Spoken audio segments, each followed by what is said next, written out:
अस्सलाम वालेकुम वरहमतुल्लाह। नाज़रीन, आपने कभी देखा होगा कि यूट्यूब के ऊपर जब आप वीडियोस देख रहे होते हैं तो इर्द गिर्द बार में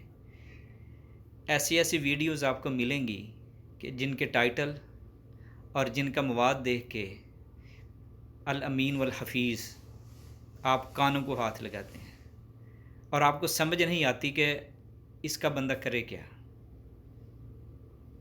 ऐसी ऐसी ज़बान इस्तेमाल की जाती हैं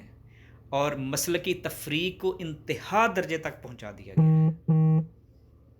और ख़ास तौर पे उन टॉपिक्स को छेड़कर कि जिनके ऊपर बात करना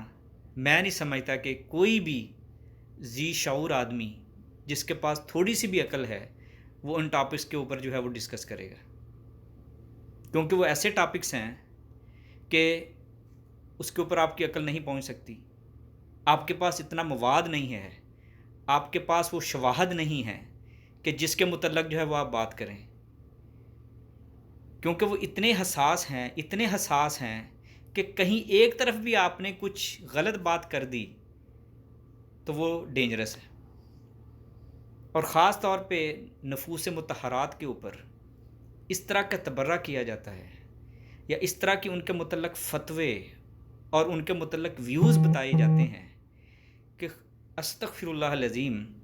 ऐसे लगता है कि इस्लाम जो है वो शेकी है, इस्लाम जो है उसकी कोई बुनियाद ही नहीं है, इस्लाम जो है नबी सल्लल्लाहु अलैहि वसल्लम के बाद बिल्कुल ख़त्म हो गया था, या ये है कि इस्लाम जो है वो अपनी असल जो है वो शक्ल ही खो गया है। और समझ नहीं आती कि इनको कैसे समझाए इनको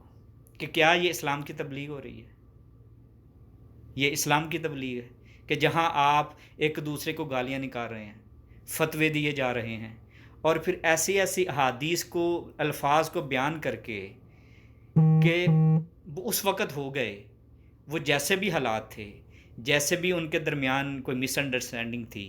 या जो भी उनके मौक़िफ़ थे, उस मौक़िफ़ के ऊपर उनका आपस में इख्तलाफात थे, तो वो हो गए। अब उनको कितने अरसा गुज़र गया है, लेकिन लगता ऐसे है कि जैसे अब 1400 साल के बाद, 14 सदियों के बाद अब फिर जो है हज़रत जिब्रील अलैहिस्सलाम जो हैं वो नाज़िल हो गए हैं और ख़ास तौर पे इन्हीं के ऊपर, और इनको बता रहे हैं कि अच्छा ये ऐसे हुआ था, आप इस तरीके से जो है वो बातें करें आप। अस्तग़फिरुल्लाह नऊज़ु बिल्लाह। तो ख़ास तौर पे वो लोग नौजवान जो सोशल मीडिया के ऊपर आते हैं, क्योंकि सोशल मीडिया का दौर है। अब जब एक आदमी, एक स्टूडेंट जब वो इन चीज़ों को सुनेगा, अब वो क्या तसव्वुर लेगा।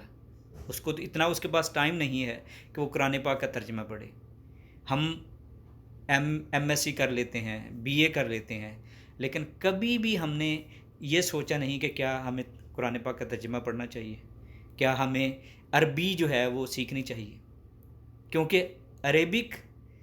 जो है वो मस्ट है आप लोगों के लिए सीखना। वो स्टूडेंट जिन्होंने बीएससी कर ली, एमएससी कर ली, बीए कर लिया, उनके पास कोई एक्सक्यूज़ नहीं होगा क़यामत वाले दिन कि आपने अरेबिक क्यों नहीं सीखी, आपने ग्रामर बेसिक क्यों नहीं सीखी, और कम से कम इतनी सीख लेते कि जितना जो है वो आप कुरान पाक का तर्जुमा पढ़ लेते। क्योंकि अब इतनी जो है मिसकंसेप्शन, इतनी मिसअंडरस्टैंडिंग पैदा की जा रही है कि आदमी कहता है कि यार what is going on, what's happening, what happened, मैं किसको फॉलो करूं, मैं किधर जाऊं, किसको ठीक कहूं। उधर राइट साइड को देखता हूं तो ऐसे लगता है कि अस्तगफिरुल्लाह, पता नहीं वो भी गलत थे। लेफ़्ट को देखता हूं तो वो भी ऐसे लगता है कि अच्छा यार उनके व्यूज़ भी ये थे वो थे। तो ये इस तरह की वीडियोस सोशल मीडिया के ऊपर बनाना और उनको आगे प्रोपेगेंडा करना उसका, और फिर ख़ास तौर पे नफूस मुतहरात को टारगेट करना, आइमा को टारगेट करना, उलमा को टारगेट करना। उलमा जो हैं वो उन्होंने लाइफ डिवोट की होती है, उन्होंने पढ़ा होता है अच्छे खासे साल लगाए होते हैं। हम उनको ऐसे समझते हैं कि जैसे उनको कुछ पता ही नहीं है, उनको नौकर की तरह भी हम जो है वो ट्रीट नहीं करते।